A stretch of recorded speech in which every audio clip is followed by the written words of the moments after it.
hierarquia, disciplina e respeito é que fará do Brasil uma grande nação. Era 2 de janeiro de 2019. O então presidente recém-possado usou um dos lemas mais conhecidos das Forças Armadas para reforçar a íntima relação que estabeleceria dentro do governo com os militares. Uma relação explicitada pelo número de oficiais dentro da administração bolsonarista. O Tribunal de Contas da União divulgou um levantamento que confirma e dimensiona a presença sem precedentes de militares da ativa e da reserva ocupando cargos civis no governo Bolsonaro. Pelos cálculos do TCU, são mais de 6 mil. Isso é mais do que o dobro do que havia em 2018, no governo Temer. Eles ocuparam o mais alto escalão do governo. E agora, quase 2 anos após o fim do mandato de Bolsonaro, alguns desses militares aparecem, junto a outros oficiais, como parte de uma trama golpista. O relatório final, com 884 páginas, foi entregue ao gabinete do ministro Alexandre de Moraes. 37 pessoas foram indiciadas por crimes como organização criminosa, tentativa de golpe de Estado e abolição violenta do Estado Democrático de Direito. Na lista estão o ex-presidente Jair Bolsonaro, 4 ex-ministros do governo Bolsonaro, sendo 3 generais da reserva, Braga Neto, Augusto Heleno, Paulo Sérgio Nogueira. Do que tratava o Copa 2022 e a Operação Punhal Verde e Amarelo? Segundo a PF, era a elaboração de um detalhado planejamento voltado ao sequestro ou homicídio do ministro Alexandre de Moraes e ainda dos candidatos eleitos, Luiz Inácio Lula da Silva e Geraldo José Rodrigues Alckmin Filho. A atuação direta de alta patente no plano aparece em dezenas de áudios. Estou pedindo a Deus para que o presidente tome uma ação enérgica. O presidente ele tem que fazer uma reunião petit comitê, tem que debater o que vai ser feito. Durante a conversa que eu tive com o presidente, ele citou que o dia 12, pela diplomação do vagabundo, não seria uma restrição. Aí na hora eu disse, presidente, mas o quanto antes, a gente já perdeu tantas oportunidades. 4 linhas da Constituição é o conteúdo que expõe a contaminação ideológica de parte do Exército e coloca Jair Bolsonaro como pilar dos crimes investigados. Eles foram registrando tudo, absolutamente tudo, escreviam à mão, tinha planilha. Tem depoimentos que são depoimentos fortes. Você tem uma materialidade, mensagens de várias autoridades, Braga Neto. Você tem um momento que Bolsonaro conversando com o Heleno, general Heleno, e vamos parar por aqui. Você vai falar comigo pessoalmente. Por que isso? Para não deixar os registros. Então, Bolsonaro tinha ciência exatamente do que estava se tratando e do que estava acontecendo. O golpe não se consumou por circunstâncias alheias à vontade de Bolsonaro. No caso, a resistência do comandante do Exército, Freire Gomes, e da maioria do alto comando que permaneceram fiéis à defesa do Estado Democrático de Direito, não dando o suporte armado para que o presidente da República consumasse o golpe de Estado.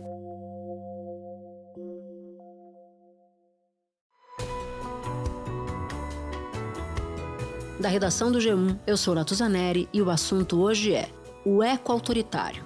O que faz com que mais de 30 anos depois do fim do regime militar, oficiais das Forças Armadas ainda se sintam confortáveis para planejar um golpe. E o que mantém o discurso golpista vivo dentro da caserna. Eu converso com Carlos Fico, professor de História do Brasil da Universidade Federal do Rio de Janeiro. Fico é autor de diversos livros, entre eles O Golpe de 1964, Momentos Decisivos.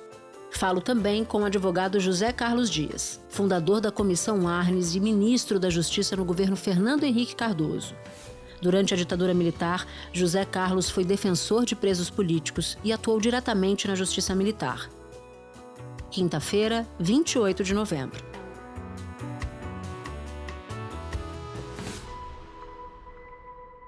Professor Carlos, muitos dos militares que foram indiciados pela Polícia Federal e que estão no centro da tentativa de golpe, eles não viveram a ditadura militar. Um exemplo disso é o general Mário Fernandes, que, segundo a própria Polícia Federal, coordenou atos antidemocráticos e estava, inclusive, envolvido no plano de matar Lula, Alckmin e Alexandre de Moraes. O general Mário Fernandes, ele entrou no Exército em 1983, que foi ali o apagar das luzes da ditadura, do regime. Por que ideias da ditadura seguem tão vivas nas Forças Armadas? Porque eles têm, me parece, uma conexão tão forte com aquele período sombrio? Olha, são 3 as razões principais, né?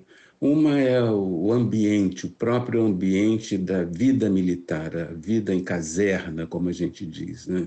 Os vínculos que se estabelecem entre comandantes e comandados são muito fortes. Muita gente, inclusive, me pergunta se a persistência desse problema de intervencionismo não se deve à formação. Um dos motivos dessa persistência da ideia de intervencionismo militar é a reprodução continuada desse padrão de percepção pelos militares mais velhos que passam aos mais novos, os vínculos de solidariedade entre jovens e velhos, ou seja, entre comandados e comandantes, se estabelece por razões que escapam muitas vezes aos civis e tem a ver com a peculiaridade da vida nos quartéis, sobretudo tendo em vista vínculos de solidariedade, de respeito e os princípios da hierarquia e disciplina. A segunda razão, inclusive chamo a transição brasileira de transição inconclusa. Eu acho que a segunda razão é a própria forma pela qual se deu a transição brasileira da ditadura militar para a democracia, né? Nós não tivemos uma verdadeira ruptura. É claro que eu falo inconclusa em termos, digamos, metafóricos ou simbólicos, né? Porque é claro que vivemos uma democracia. Mas nós não tivemos uma ruptura clara, como, por exemplo, houve na Argentina, que se caracterizaria essa ruptura pela necessidade de punição dos militares que cometeram crimes e violações de direitos humanos, ou ao menos pelo reconhecimento da parte das Forças Armadas de que aquilo tudo foi um grande erro, né? Então, essa ruptura simbólica não houve, e por isso a persistência entre muitos militares da ideia de que, bom, então teve um lado bom, isso quando não se diz explicitamente que a ditadura foi uma coisa ótima, né? Então, essa memória benevolente sobre a ditadura militar, que inclusive está entre alguns civis também, se deve em grande medida ao modelo da transição brasileira. O que foi que o governo militar deixou? Deixou um país quebrado. O Brasil devia uma dívida externa enorme, que foi contratada a juros flutuantes, os juros subiram, o país quebrou e devia ao FMI, Banco Mundial, BID, a 750 bancos estrangeiros. O mundo dado da inflação. A inflação estava em 200% quando acabou o governo militar, mais de 200%, mas com a correção monetária, que fazia com que a inflação subisse sempre. E as contas públicas, gente, era uma bagunça total. E o terceiro motivo é até bastante curioso, eu pude perceber que é um motivo recorrente nos diversos golpes, tentativas de golpe, pronunciamento militares que houve na história brasileira. Eu pude perceber que eu acabo de escrever um livro sobre a história de todos os golpes militares do Brasil, que vai ser lançado ano que vem. Qual o nome, professor? O nome do livro é Utopia Autoritária Brasileira, vai ser lançado pelo selo Crítica da editora Planeta no semestre que vem. E nele eu justamente faço uma história bastante baseada em dados empíricos, tem mais ou menos 500 páginas, mostrando para o leitor, e não é um livro acadêmico, é para o público em geral, mostrando para o leitor que, infelizmente, isso não é uma novidade, que há uma série de padrões recorrentes nessas tentativas de golpe, e um deles é talvez o terceiro motivo, a terceira causa da pergunta que você me faz, que é uma coisa estranhíssima, a confusão que muitos militares fazem entre a atividade militar e a agressividade viril. A gente pôde ouvir esses últimos áudios aí que foram liberados, o quanto essa agressividade viril marca, sobretudo, as forças especiais, o linguajar chulo, violento, agressivo. Tu me desculpa a expressão, mas 4 linhas é o 4 linhas da Constituição é o Estamos em guerra, eles estão vencendo, está quase acabando e eles não deram um tiro, por incompetência nossa. Isso tudo está presente em toda essa história brasileira, infelizmente, de muitos golpes. Carlos, os comandantes das 3 forças que estiveram com Bolsonaro no apagar das luzes do mandato dele e que foram ouvidos, né, em particular Freire Gomes e também o Batista Júnior, da Força Aérea, da Aeronáutica, eles descrevem reuniões com o então presidente Bolsonaro, mas ao que consta, pelo menos o que a Polícia Federal nos mostra, é que o único comandante de uma das 3 forças que aderiu rapidamente à ideia de um golpe, como diz a Polícia Federal, foi o almirante Almir Garnier Santos, da Marinha. No entanto, quando a gente ouve os áudios mais recentes, a gente ouve áudios de militares do Exército. Dá para explicar minimamente, ou dá para tentar entender minimamente por que o comandante da Marinha foi o que se engajou e não o do Exército, mas tem muito mais militar do Exército dentro dessa trama golpista? É porque Bolsonaro era do Exército? Não. O que é decisivo mesmo em todos os golpes, tentativas de golpe e pronunciamentos militares é o papel dos oficiais generais. Oficiais generais, o ouvinte provavelmente sabe, são os generais do Exército, os almirantes da Marinha, os brigadeiros da Aeronáutica, né? Então, o desempenho desses oficiais generais é que é decisivo, até porque a questão da hierarquia e da disciplina é muito forte, então são eles que decidem, né? O restante da tropa, em geral, obedece. A tropa, sobretudo, em geral, obedece, e os oficiais superiores, abaixo dos oficiais generais, têm, em geral, uma atuação mais decisiva, mais prática. Mas quem realmente decide são os oficiais generais em todos os golpes, tentativas e pronunciamentos que houve. Então, depende muito do perfil desses oficiais generais aderirem ou não, serem legalistas ou não, ou preferirem ver como é que as coisas se desenrolam para depois tomar uma posição. O almirante Almir Garnier, ele tem esse perfil, aparentemente, dos que acreditam que os militares são substitutos do velho poder moderador e têm o direito de intervir em supostas crises políticas. Garnier, que era o comandante da Marinha, indiciado pela PF, considerado um dos principais golpistas, principalmente pela função hierárquica que ele tinha como chefe da Marinha, além de ratificar que o então presidente Bolsonaro tinha elaborado o decreto, as mensagens encaminhadas pelo contato Riva ainda confirmam a adesão de Garnier ao intento golpista. Riva diz: o almirante Garnier é patriota, tinham tanques no arsenal prontos. Mas quem realmente atuou de maneira mais prática foram esses oficiais superiores e um ou outro oficial general do Exército. Então, isso é uma circunstância que pode mudar. Por exemplo, em 1956, em 1959, quem esteve à frente dos golpes, que então foram dados, tentativas de golpe que fracassaram, mas contra o presidente Juscelino Kubitschek, foram oficiais da Aeronáutica por uma série de circunstâncias daquela conjuntura. Então, o decisivo realmente é o papel dos oficiais generais que tomam a iniciativa, embora é claro que o Exército, por ser a força mais poderosa, mais numerosa, e contar com forças especiais, ou seja, aquelas que praticam a chamada guerra irregular, por contarem com essas forças especiais que são especializadas em operações encobertas, em operações clandestinas, iniciativas que poderiam ser consideradas ilegais e descobertas, em geral estão à frente desses intervencionismos. Você citou a chamada guerra irregular, queria te pedir para explicar o conceito dela e aproveitar o gancho da tua resposta nesse tópico em particular para tocar num outro ponto. Os áudios que nós ouvimos agora recentemente, que a PF usou no inquérito do golpe, esses militares fazem sempre alusão à guerra. Eles dizem que eles estão em guerra e que eles, no caso, a esquerda, estão vencendo. Como é que o senhor vê esse discurso?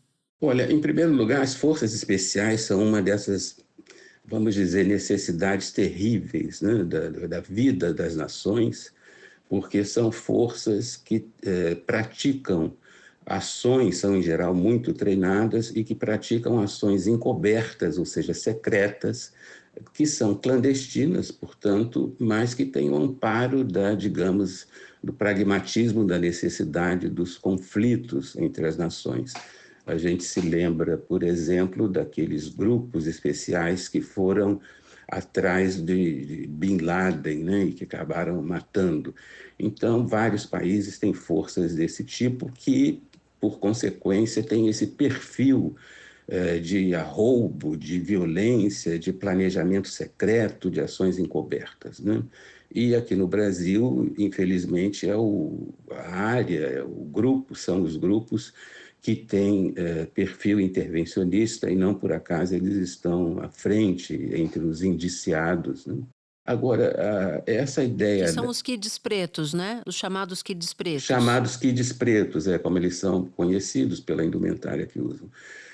Agora, essa questão da guerra, né, da atitude de considerar que nós temos uma guerra a vencer, ou contra o comunismo, ou contra a subversão, ou contra a corrupção, ou qualquer outra fantasia que lhes pareça real, ela tem longa duração, é um dos padrões recorrentes que eu mencionei nessa trajetória, infelizmente longa, de intervencionismo militar, que vem desde a proclamação da República. E durante a ditadura militar, isso se consolidou, inclusive, como norma legal. Foi o primeiro general-presidente da ditadura, o Castelo Branco, quem configurou a ideia do inimigo interno. Então, o Exército, que tem normalmente a função óbvia de fazer, eventualmente, uma guerra contra um ataque estrangeiro, uma potência estrangeira que nos ataque, na ditadura militar se consolidou a ideia de que o verdadeiro inimigo era interno. Qual? O subversivo, o comunista, o corrupto.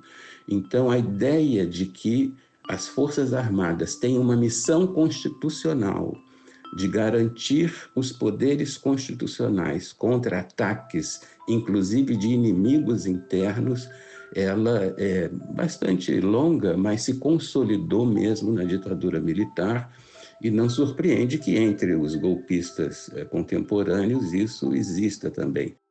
Estou pedindo a Deus para que o presidente tome uma ação enérgica e vamos sim para o Vale Tudo. Eu estou pronto a morrer por isso. O presidente ele tem que fazer uma reunião petit comitê. Esse pessoal acima da linha da ética não pode estar nessa reunião. Tem que ser a rataria. Qualquer solução, Caveira, tu sabe que ela não vai acontecer sem quebrar ovos, né? Sem quebrar cristais.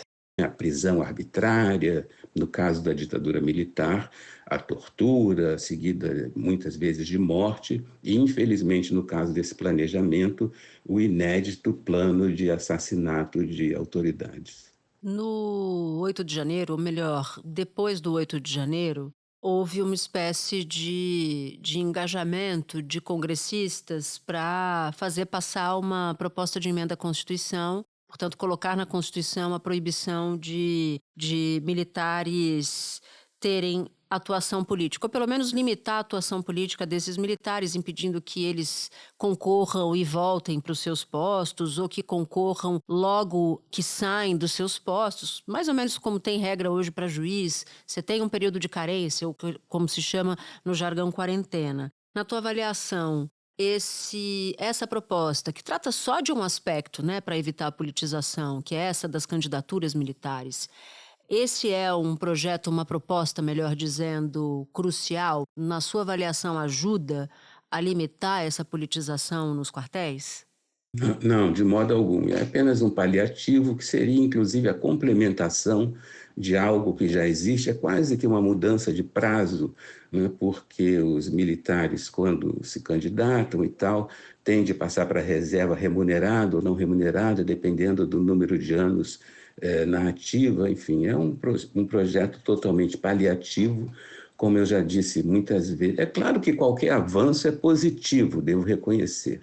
Né? Qualquer coisa que se possa fazer nesse contexto, mesmo uma ação paliativa como essa, vai ser positiva. Agora, como eu tenho dito há muito tempo, o que é essencial mesmo seria a mudança da redação do artigo 142, no que diz respeito àquele comando constitucional que atribui aos militares a garantia dos poderes constitucionais. Nem é a questão da GLO.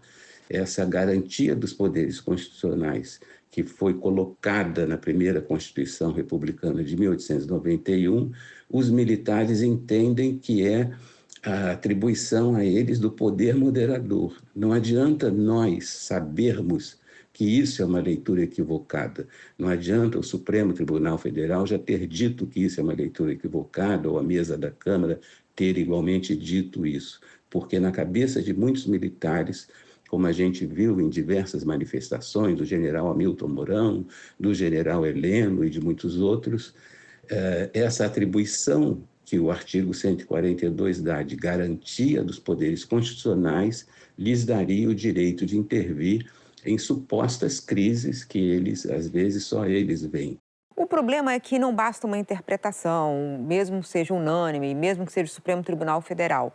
O que já ficou claro na história do Brasil recente é que há uma ambiguidade no artigo 142. Uma ambiguidade que precisa ser tirada. Talvez o país precise pensar em mudar a redação do artigo. Então, a mudança dessa redação seria essencial para um gesto. Muita gente me diz, mas isso seria uma bobagem, porque vai impedir o golpe, ter uma mudança na lei. Eu tenho a impressão que esse gesto seria fortemente simbólico e político, até porque os militares, por incrível que pareça, são muito ciosos de regulamentos, normas, manuais e da lei. Só que eles interpretam o artigo 142 desse modo equivocado. Portanto, a gente teria de dizer com todas as letras, não, garantia dos poderes constitucionais, não, isso não é atribuição, isso foi uma atribuição excessiva que vem desde a Constituição de 1891. Claro que isso ajuda. Não fosse assim, o ex-presidente Bolsonaro não teria dito que chegou a cogitar um estado de sítio, mas olha, o estado de sítio está dentro da Constituição. É uma possibilidade dentro da Constituição. Então, o fato de estar na Constituição, acho que conta um bocado para quem já está com muita vontade de tratar de golpe, né? Não tenha dúvida. E esse argumento, isso que eu mostro no meu livro, esse argumento foi sempre utilizado em todos os episódios. Na Proclamação da República, em 1904, 1922, 24, 1930, 37, por aí vai. Então, essa questão da legalidade constitucional que não seja dúbia, porque a redação do 142, a despeito de José Genuíno, Ulisses Guimarães, Afonso Arinos de Melo Franco, você vê todo o espectro político ter tentado em 88 mudar, é dúbia a redação. Não conseguiram mudar na Constituinte de 88 em função da pressão do general Leônidas Pires Gonçalves, então ministro. De modo que ele ficou dúbio, porque a decretação da garantia da lei e da ordem tem lei que regulamenta, né, e é solicitada por um dos presidentes dos poderes constitucionais. Mas a garantia dos poderes constitucionais não. Então, esse é o argumento principal que muitos militares levantam para sustentar a tese equivocada de que eles têm direito de intervir. O material foi apreendido na sede do PL, na mesa de um assessor de Braga Neto. No documento, existem 6 destaques no organograma.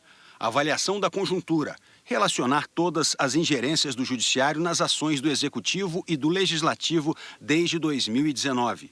Linhas de esforço, enquadramento jurídico do Decreto 142. Convocação do Conselho da República e da Defesa, discurso em cadeia nacional de TV e rádio, preparação da tropa para ações, mobilização de juristas e formadores de opinião, preparar comunicados para difusão, interrupção do processo de transição, anulação de atos arbitrários do STF. Centro de gravidade estratégico, decretar o artigo 142, dia D. Estado final desejado estratégico, restabelecer a ordem constitucional e o livre exercício dos direitos fundamentais. Centro de gravidade político, anulação das eleições, prorrogação dos mandatos, a substituição de todo o TSE e a preparação de novas eleições. E, por fim, estado final desejado político. Lula não sobe a rampa. Então, seria preciso mudar isso.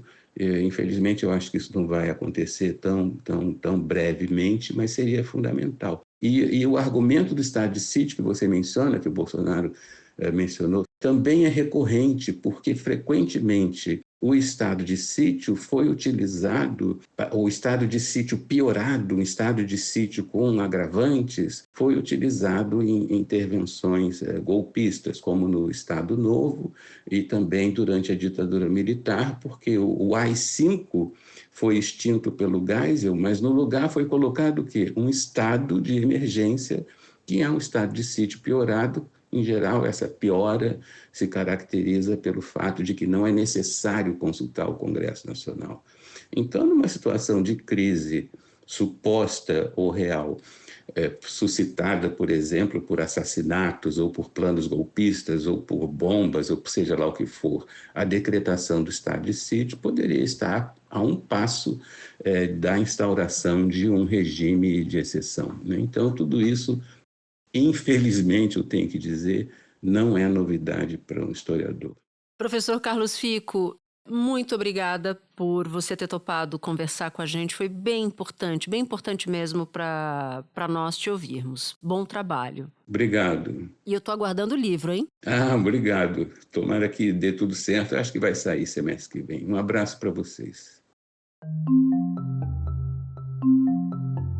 Espera um pouquinho que eu já volto para falar com José Carlos Dias.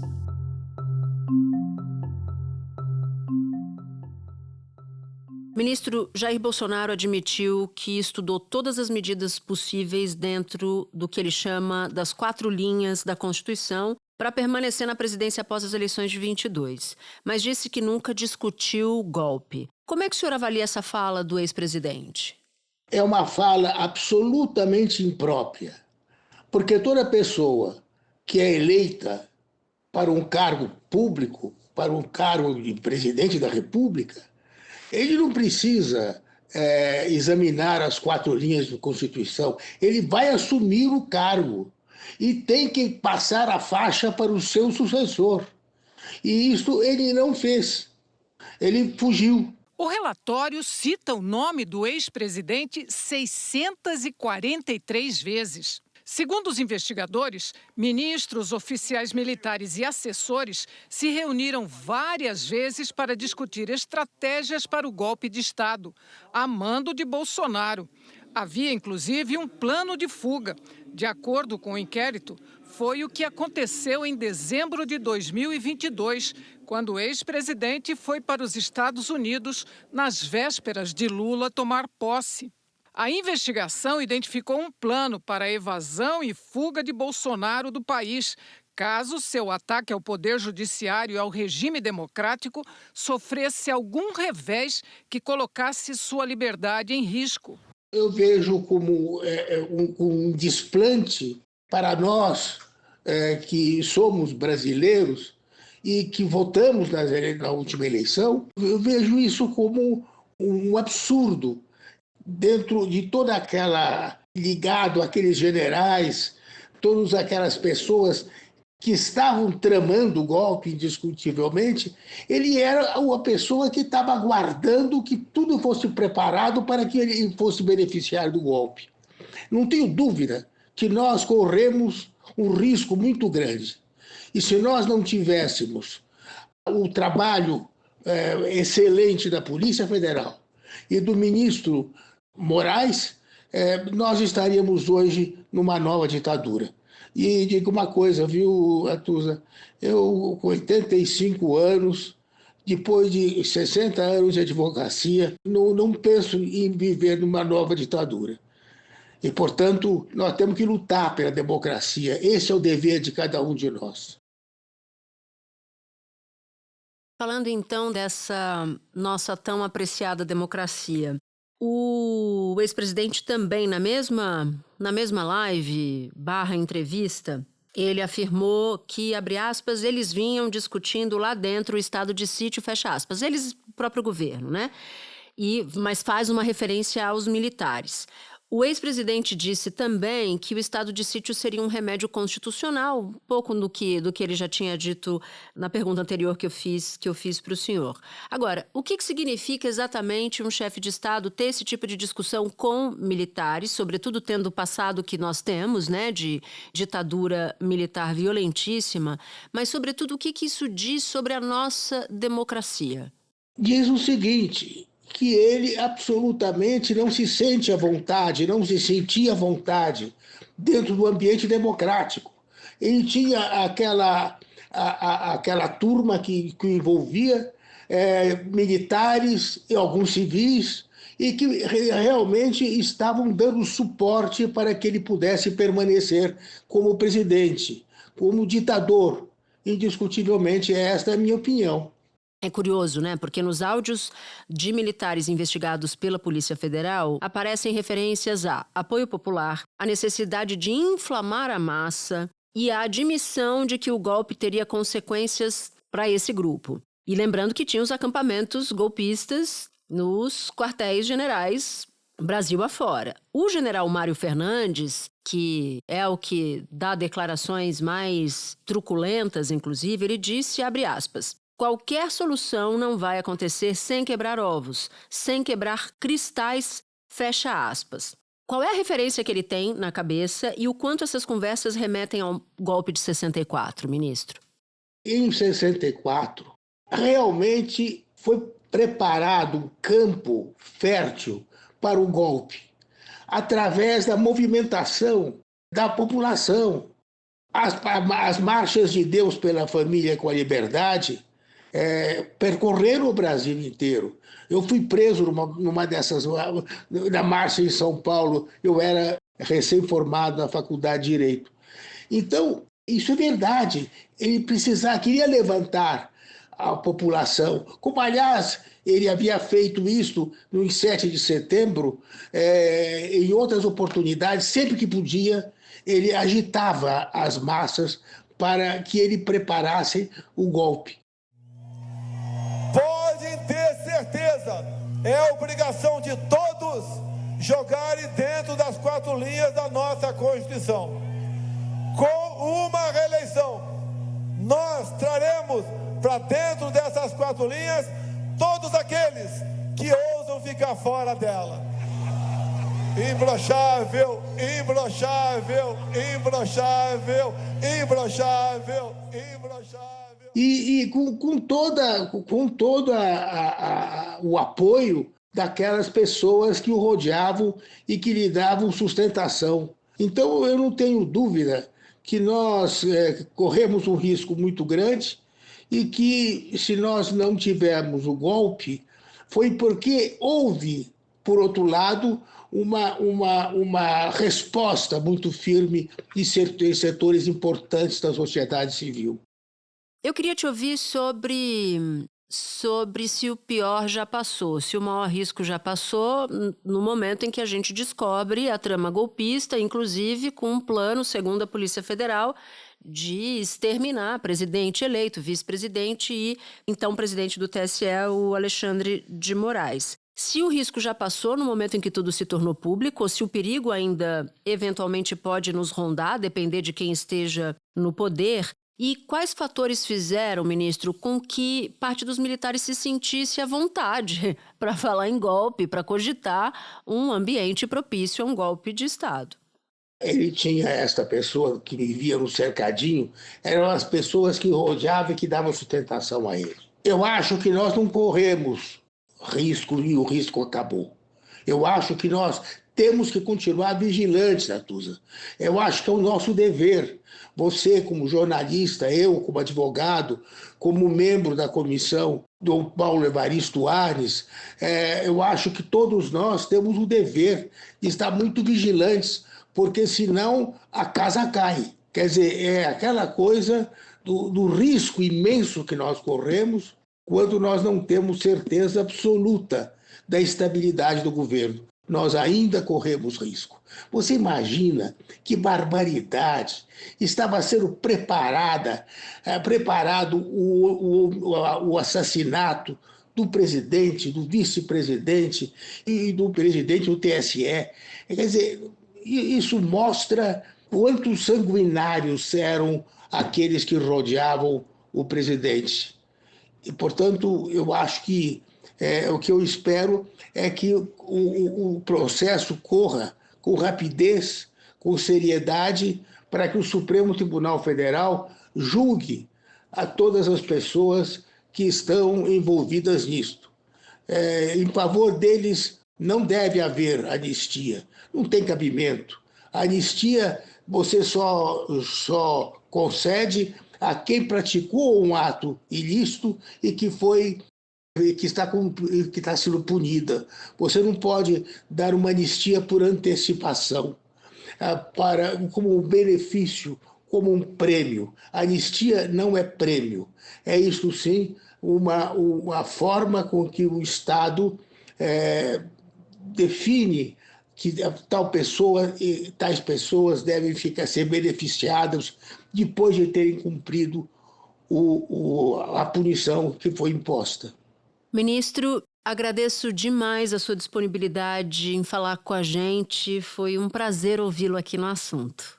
Tá muito bem. Você vai receber um livro que eu vou mandar para você, que é a minha biografia, que está sendo publicado e que foi escrito pelo Ricardo Carvalho, que infelizmente morreu, e pelo meu filho, Otávio Dias. Ah, vai ser um prazer. Quero muito receber. Muito obrigada. Tchau, tchau. Tchau. E para você que ouviu o episódio até aqui, vou te fazer um convite. Participar do canal do G1 no WhatsApp. Por lá você pode ativar as notificações e receber as principais notícias do dia direto no seu celular. Este foi o Assunto, podcast diário disponível no G1, no YouTube ou na sua plataforma de áudio preferida. Comigo na equipe do Assunto estão Mônica Mariotti, Amanda Polato, Sara Rezende, Luiz Felipe Silva, Thiago Kazuroski e Gabriel de Campos. Eu sou Natuzaneri e fico por aqui. Até o próximo assunto.